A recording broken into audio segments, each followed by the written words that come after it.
नमस्कार, मी मधुराज रेसिपी मराठीमध्ये तुम्हा सर्वांचं खूप खूप खूप मनापासून स्वागत. आज आपण अतिशय देखण्या, सुबक, खमंग, खुसखुशीत चटईच्या करंज्या कशा बनवायच्या ते बघणार आहोत. लग्नामध्ये, रुखवतामध्ये, मुंजीच्या रुखवतामध्ये या करंज्या ना, या अशा वेगवेगळ्या प्रकारच्या करंज्या आवर्जून केल्या जातात. तितकंच नाही तर महालक्ष्मीच्या फराळामध्ये ना आपण काय काय वेगळं वेगळं करता येईल ते शोधत असतो. आणि ते फुलोरा काही जण म्हणतात, तो फराळ काही जण म्हणतात. तर तो महालक्ष्मी समोरचा जो फराळ आहे ना, तो असा सुबक, आकर्षक दिसण्यासाठी आपण कार्यरत असतो. तर यावर्षी आहे ना, गौराईला, महालक्ष्मीला या प्रकारच्या चटई करंज्या नक्की बनवून बघा. अतिशय अचूक प्रमाणासहित ही रेसिपी आहे. तर सगळ्यात आधी साहित्य काय काय घेतलं ते बघूयात. करंजीचं आवरण बनवण्यासाठी इथे मी मैदा घेतलेला आहे. यामध्ये रवा मैदा नाही, फक्त मैद्याची करंजी आपण पारी बनवणार आहोत. 2 कप मैदा आहे. त्यामध्ये 4 चमचे आपल्याला तूप लागेल, गरम केलेलं तूप. त्यानंतर अगदी चिमूटभर मीठ लागेल. आवरणाचं साहित्य. आता याच सोबत जे आपण सारण तयार करणार आहोत त्यासाठी 1 कप सुकं किसलेलं खोबरं लागेल, अर्धा कप पिठी साखर लागेल, खसखस 1 चमचा, थोडेसे चारोळे, सुकामेवा, काजू बदामाचे तुकडे, वेलची पूड आणि जे चटई करंजी आपण रंगीत बनवणार आहोत त्याच्या आवरणामध्ये घालण्यासाठी हिरवा रंग आणि लाल रंग, असं छानसं नेटकं आपलं साहित्य. अशाच मस्त चमचमीत आणि झणझणीत रेसिपीजसाठी मधुराज रेसिपी मराठीला सबस्क्राईब करा आणि त्याचबरोबर बेल आयकॉनवरही क्लिक करा. चला, सगळ्यात आधी आहे ना, करंजीचं आवरण तयार करण्यासाठी गोळा मळून घेऊयात.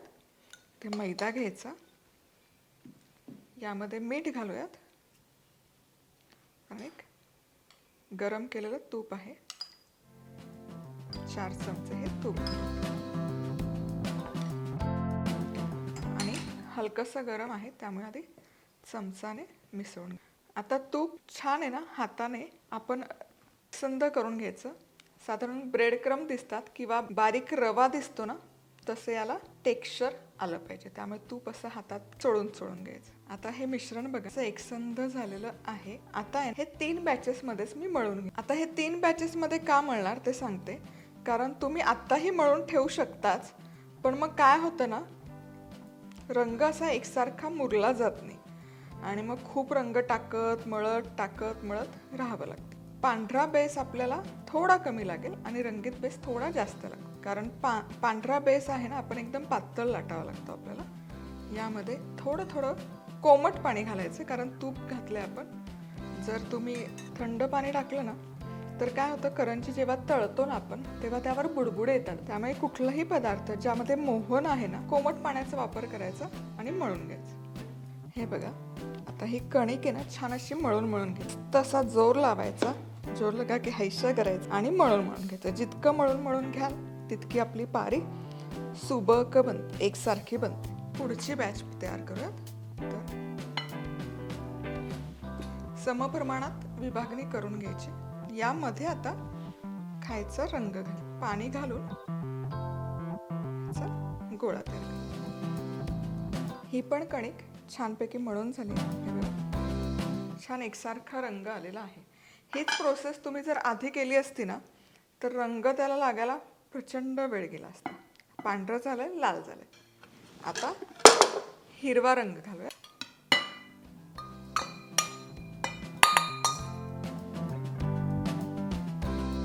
मिसळून घ्यायचा रंग आणि कोमट पाणी घालायचं आणि मळून घ्यायचं. चला, आता हे हिरव्या रंगाचं पण मळून घेतलेलं आहे. पांढरा, लाल आणि हिरवा असे 3 रंग आपले तयार आहेत. आता झाकण ठेवूयात आणि तोवर हे मुरतंय तोवर सारण तयार करू. चला, आता सारण तयार करण्यासाठी सुकं किसलेलं खोबरं घ्यायचं. तर बरेच जण काय करतात ना, हे सारण मिळवून येण्यासाठी तुपामध्ये भाजून रवा घालतात किंवा गव्हाचं पीठ घालतात. पण यावेळेस आपण काहीही घालणार नाही आहोत. हे असं आम्ही काहीही न घालता करतो बऱ्याचदा सारण, आणि ते खूप छान. कारण एनिवे पिठी साखर असतेच, त्यामुळे तळताना जी उष्णता लागते त्यात ते सारण छान मिळून येतच. इथे बघू शकाल, खोबरं छान खमंग असं भाजत आलेलं आहे. छान सोनेरी रंग आलाय. आणखी गडद नाही करणार. आता हे ना तव्याच्या बाजूला करून घेऊया. ते सांगते का नाही, कारण आता हे त्याची भाजण्याची प्रोसेस कंटिन्यू राहणार आहे पुढे काही मिनिटं. आता तव्याच्या मधोमध आपण घालतोय खसखस, चारोळ्या आणि सुका मेवा. हेही हलकंसं भाजून घ्या. खसखस आहे ना लगेच भाजली जाते. आणि आता हे खोबऱ्यासोबत मिश्रण, हे मिश्रण आपलं आहे ते आता हे पूर्ण थंड करून, आता हे भाजलेलं मिश्रण बाउलमध्ये काढूयात. आता हे सारण हलकंसं थंड झालं की यामध्ये पिठी साखर घालूयात, वेलची पूड आणि अगदी थोडंसं चिमूटभर मीठ. पदार्थाचा स्वाद छान वाढतो. हे सगळं छान व्यवस्थित मिसळून झालंय आणि आपलं इथे सारण देखील बनवून तयार आहे. बघा मस्त खमंग खुसखुशीत बनतंय सारण. आता करंज्या तयार करू. आता हे जे गोळे आपण तयार केलेत हे पुन्हा एकदा मळून घ्यायचं आणि असं एकसंध करून घ्यायचं. किती छान दिसतं. आणि याचे गोळे करून घ्यायचे. खूप जाडजूड नाही करायचे, पातळच ठेवायचं आपल्याला. नाहीतर काय होतं ना, ही करंजी आतपर्यंत तळली जात नाही. त्या या प्रमाणात बरोबर 8 करंज्या बनतात आपल्या. हे जे प्रमाण आपण घेतलं आहे त्यात. तर हे एकसंध गोळे करून घ्यायचे. आता लाल गोळा पण घ्यायचा. हाही छान असा एकसारखा मळून मळून मळून घ्यायचा. 8 गोळे आपण तयार करूया. आणि आता हिरवा गोळा पण सेम पद्धतीने आधी एकदा असा मळून घ्यायचा. छान चकाकी आली पाहिजे त्याला. मळणं गरजेचं आहे, म्हणजे त्यामध्ये जर काही हवेचे बुडबुडे तयार झाले असतील तर ते निघून जातात. 8 एकसारखे गोळे तयार करायचे. पांढऱ्या पुरी किंवा मोठी पोळी लाटून घ्यायची. चांगली मोठी लाटायची आणि जितकी शक्य असेल ना तितकी अशी पातळसर लाटायची. ही अजिबात जाडजूड ठेवायची नाही बरं का. नाहीतर काय होतं ना, ही करंजी आतमध्ये कच्ची राहायची शक्यता वाटते. त्यामुळे तशी जाडीजुडी ही मस्त अशी पातळसर, शक्य असेल तितकी पातळ लाटून घ्यायची. एकसारखी नाही दिसली काहीच हरकत नाही. आता ही उचलूयात. बघा किती पातळ आहे. आणि ही ठेवूयात प्लेटवर. आता याच प्रकारे लाल पण आपण लाटून घेऊयात. याच आकाराची एकसारख्या झाल्या पाहिजे त्या. आता इथे बघू शकाल एकाच आकाराची ही पुरी लाटून घेतलेली आहे. आता ही अशीच नाही आता काय करायचं, याला आहे ना असं कट करायचं. इथे पूर्ण वरपर्यंत कट नाही आपल्याला मारायचं. वरची बाजू तशीच ठेवायची. खालनं असं हे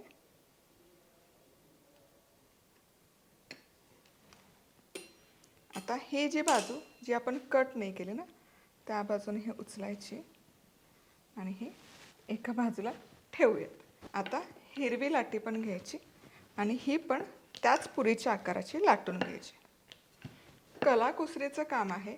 एखाद दिवस कंटाळा आला, काय वेगळं करायचं असं वाटलं तर हे असे प्रयोग नक्की करून बघू शकता. छान वाटतं. चला आता याच आकाराची हिरवी पण पुरी आपली लाटून झाली. आता या मात्र आपल्याला स्ट्रिप्समधून कट करायचे. पूर्ण पूर्ण आहे ना अशा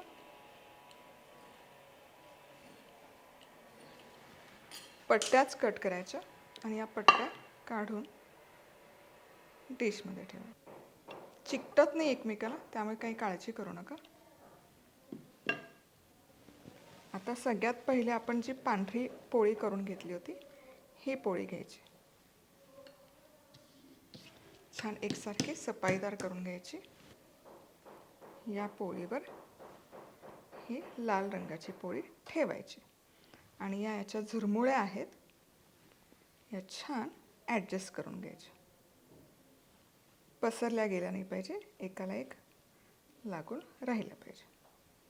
आता काय करायचं, आता ही पहिली पट्टी आहे, ही पहिली पट्टी सोडायची, दुसरी पट्टी उचलायची, ही चिकटवून ठेवायची, ही उचलायची, ही खाली ठेवायची, ही उचलायची, ही खाली ठेवायची, ही उचलायची. अशी एक पट्टी सोडून दुसरी उचलत राहायचं. ठीक आहे. आणि हे एका रेषेमध्ये घेऊन यायच्या या पट्ट्या. यावर एक हिरवी पट्टी लावून घ्यायची. ठीक आहे. हिरवी पट्टी लावली की लाल पुन्हा ठेवून घ्यायची. सेम प्रोसेस करायची. आता पहिली ही सोडली ना, ही उचलायची. म्हणजे हिरव्या पट्टीवर लाल पट्टी आली पाहिजे. आता पुन्हा एकसारखी अशी हिरवी पट्टी लावून घ्यायची. दाबून घ्यायच्या ह्या पट्ट्या. हिरवी लावली ना की ती अशी दाबायची, म्हणजे ती चिकटून बसते, नाही तर ती सुटेल.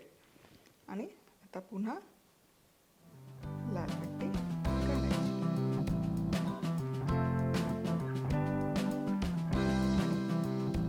प्रेस करायची. बघा काय सुरेख दिसतंय. आला आता चटईचा लुक अँड फील. आता पुन्हा सेम. आता परत हिरवी चटई आहे, हिरवी बाजू आहे, त्याच्यावरच्या पट्ट्या उचलायच्या. हिरवी पट्टी लावून घ्यायची, प्रेस करायची, म्हणजे ती सुटणार नाही तळताना. त्यावर लाल पट्टी लावल्यावर हिरवीला चिकटवून घ्यायची, म्हणजे ती सुटणार आहे की नाही. सुबक प्रकरण. तर याच पद्धतीने हे आपण करणार आहोत. जिथे हिरवी चौकट दिसते त्यावर ही लाल पट्टी दुमडून घ्यायची, म्हणजे आपला छान चटईचा आकार तयार होईल. सो ही करंजी छान आपली तयार आहे. कशी दिसते म्हणतो त्याचं आहे ना, गोलाकार हे करून घेऊयात. जास्तीचे कडा आहेत, सगळ्या अशा काढून घ्यायच्या. आता आकार परफेक्ट आला. तुला कसं वाटतं हे? मस्त. त्यांची आल्या आल्या रिॲक्शन ही होती, ब्युटिफुल करंजी. आता ही उलटवायची, हलकीशी लाटून घेऊया. या घड्या छान जुळल्या जातात. आता हे जे सारण आपण तयार केलंय, हे सारण घालूयात मधोमध. कडेला नाही घालायचं कधी करंजीला, कारण जेव्हा आपण दुसरी बाजू उचलतो ना, तेव्हा ते सारण पुढे ढकललंच जातं. एनिवे कडेने थोडं पाणी लावूयात, म्हणजे ती सुटणार नाही तळताना.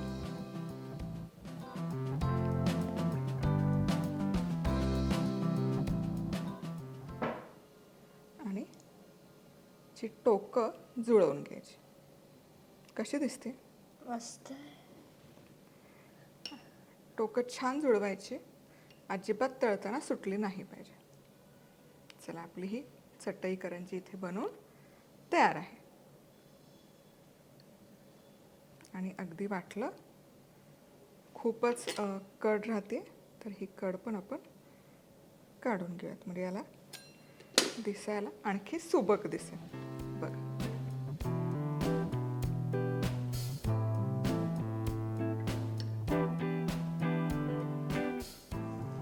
क्या बात आहे.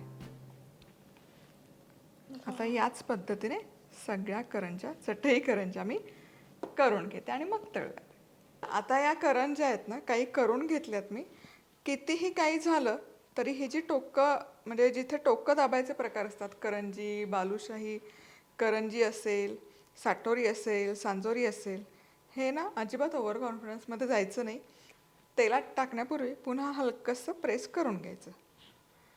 तेल मोठ्या आचेवर गरम करून घेतलं आणि तेल छान गरम झालं की आच मंद केली आणि ही करंजी मंद आचेवरच तळून घ्यायची. तुम्ही आहे ना, खूप मोठ्या आचेवर जर तळली तर हा बघा, हा याचा रंग पूर्ण बदलेल आणि आतमध्ये कच्ची राहील. बघा, अगदीच कमी बुडबुडे आलेले आहेत. यावर असं तेल उडवायचं. एका वेळेस एकच करंजी तळूया. करंजी तळत असताना आहे ना, त्याला अजिबात डाग आले नाही पाहिजे. त्यामुळे अगदी मंद आचेवर अलट पलट करत तळून घ्यायची. बघा काय सुंदर दिसते, पण कच्ची पण राहिली नाही पाहिजे. म्हणून अगदीच, म्हणजे माझ्याकडे आता 1 to 10 आहे, तर मी 3 वरच ठेवलेलं आहे टेम्परेचर. कारण आतली जी पारी आहे ना, ती पण आपली तळली गेली पाहिजे, प्लेन मैद्याची पारी.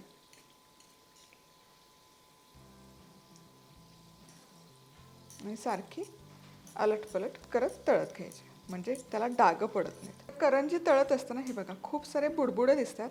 हे बुडबुडे कमी होईपर्यंत आपण ही तळून घेणार आहेत. नाहीतर असं नको व्हायला, देखना दिवाण पर्वतीची हेवा कच्ची नको राहायला, त्यामुळे तळताना विशेष काळजी घेऊन तळायचं. हे बुडबुडे थोडे कमी होईपर्यंत आपण तळत राहूयात. ही करंजी तळत असताना बघा, आपण जेव्हा तेलात टाकले तेव्हा खूप सारे बुडबुडे होते. आता हे बुडबुड्यांचं प्रमाण खूप कमी झालं आहे आणि आवरणही छान खुसखुशीत. याचा अर्थ करंजी छान तळली गेली आहे. आता ही झाऱ्यावर काढूयात. जितकं शक्य असेल तितकं तेल आपण यातलं निथळून घेऊयात. त्याला पाणी नको सुटायला करंजीला, वाफेचं. म्हणून काय करायचं, इथे मी खाली इथे जाळी घेतली आहे आणि जाळीच्या खाली एक पेपर ठेवला आहे. या जाळीवर ही करंजी आपण ठेवणार आहोत, जेणेकरून त्या करंजीतली जी गरम हवा आहे ती सगळ्या बाजूने बाहेर जाईल. त्याला पाणी शोषून नाही घेणार, त्याच्या पाण्याची वाफ नाही होणार. आता याच पद्धतीने एकदम मंद आचेवर सगळ्या करंज्या आपण तळून घेणार आहोत. आता इथून पुढे मी 2-2 करंज्या तळणार. आता या करंज्या पूर्ण थंड झाल्या की हवाबंद डब्यामध्ये भरून ठेवायच्या. छान राहतात, एकतर दिसतातही खूप गोड, सुबक, सुंदर. आणि ही तळलेली करंजी पण तुम्ही बघू शकाल, अजिबात आहे ना त्याला तांबूस वगैरे रंग आला नाही, पण मस्त अशी कुरकुरीत झालेली आहे, खुसखुशीत झाली आहे. पण त्याचा रंग बदलला नाही, तो हिरवा रंग आहे तसाच राहिला आहे, लाल रंग आहे तसाच राहिला आहे. तर ही अशी तळली गेली पाहिजे. तळण्यावर पण बऱ्याच गोष्टी यावर अवलंबून आहेत. चला, आता सगळ्या करंज्या मी तळून घेते.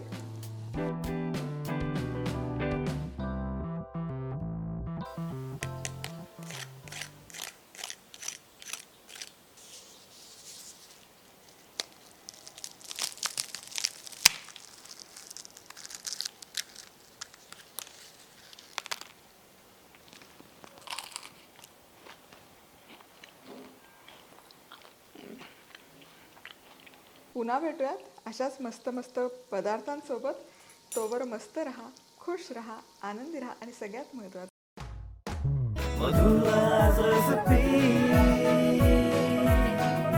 मधुराज रेसिपी, महाराष्ट्राची अस्सल चव.